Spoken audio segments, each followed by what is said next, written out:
मराठा समाजाला आरक्षण मिळालं पाहिजे ही आमची भूमिका आहे. छत्रपती शिवाजी महाराज फुले शाहू आंबेडकरांच्या मार्गाने आम्ही जाणार आहोत. आमचं म्हणणं एवढंच आहे की दुसऱ्या कोणाला ज्यांना आरक्षण मिळालं त्यांच्यावर अन्याय होणार नाही एवढी आमची काळजी आपण घेतली पाहिजे. मला या ठिकाणी एकच प्लीज 2 मिनिटं शांतपणे ऐका मी काय म्हणतो ते. आणि हे सगळी जे आहे हे आरक्षणाचं भांडण मिटवावं म्हणून एक 4 दिवसापूर्वी तिकडे सह्याद्रीला सरकारनं मीटिंग बोलवली की सगळ्या पक्षाच्या नेत्यांनी तिथे यावं, मार्गदर्शन करावं की हे सगळं प्रकरण शांत कसं होईल, सगळ्यांना न्याय कसा मिळेल यासाठी आपण प्रयत्न केला पाहिजे. आता हे जेव्हा कळलं आम्ही तर जाणारच होतो, परंतु विरोधी पक्षाचे जे सगळे नेते आहेत त्यांनी सुद्धा येणं क्रमप्राप्त. मी स्वतः वडेट्टीवारांना सांगितलं बा तुम्ही पण या, कायदा काय म्हणतो हे त्यांना जे आहे वेगवेगळ्या ॲडव्होकेट जनरलनी जे काही सांगितलं त्या कॉपीज त्यांना दिल्या. मी जितेंद्र आव्हाडांना सुद्धा बोललो, त्यांना सुद्धा कायद्याच्या काही कॉपीज दिल्या आणि त्यांना सांगितलं की काही करा आणि शरद पवार साहेबांना सुद्धा बोलवून घ्या. कारण व्ही.पी. सिंगांनी जे आरक्षण दिलं त्या आरक्षणाची अंमलबजावणी पवार साहेबांनी केली म्हणून आम्ही आतापर्यंत पवार साहेबांचा जय जयकार केला, त्यांचे आभार सुद्धा मानले.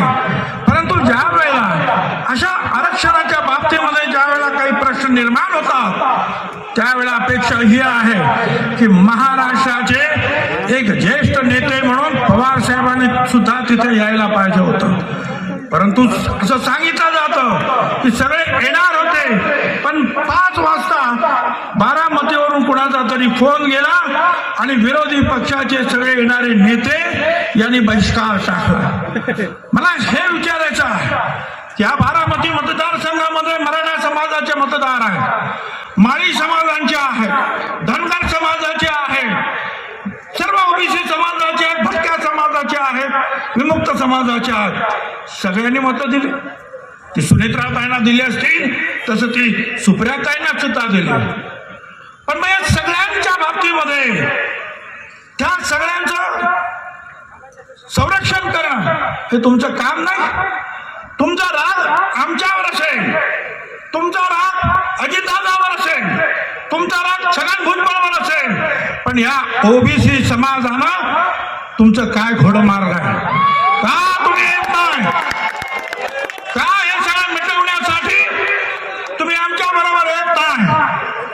सगळ्यांना सांगायचं आणि मग पाठीमागून काहीतरी सल्ले द्यायचे आणि त्यातून इथे महाराष्ट्र पेटवण्याचे उद्योग चाललेले आहेत. मला पुन्हा एकदा सगळ्यांना विनंती करायची आहे की आम्ही ह्या सगळ्या विरोधी पक्षाला ठीक आहे, ज्या वेळा निवडणुका येतील त्यावेळी तुम्ही तुमची निवडणूक लढा, आम्ही आमची निवडणूक लढू. तुम्ही तुमची झेंडी घ्या, आम्ही आमची झेंडी घेऊ. तुम्ही तुमची भूमिका मांडा, आम्ही आमची भूमिका मांडू.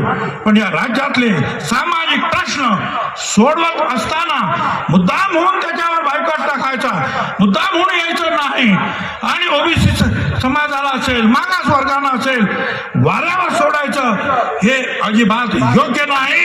कारण या बारामती सहित संपूर्ण महाराष्ट्रामध्ये सर्व समाजाचे लोक राहतात. मराठापासून तर दलित आणि आदिवासी पर्यंत हे सगळे समाज तुमचे आहेत, हे सगळे समाज आमचे आहेत आणि म्हणून एकत्र येऊन हा प्रश्न सोडवण्यासाठी आपण प्रयत्न केला पाहिजे.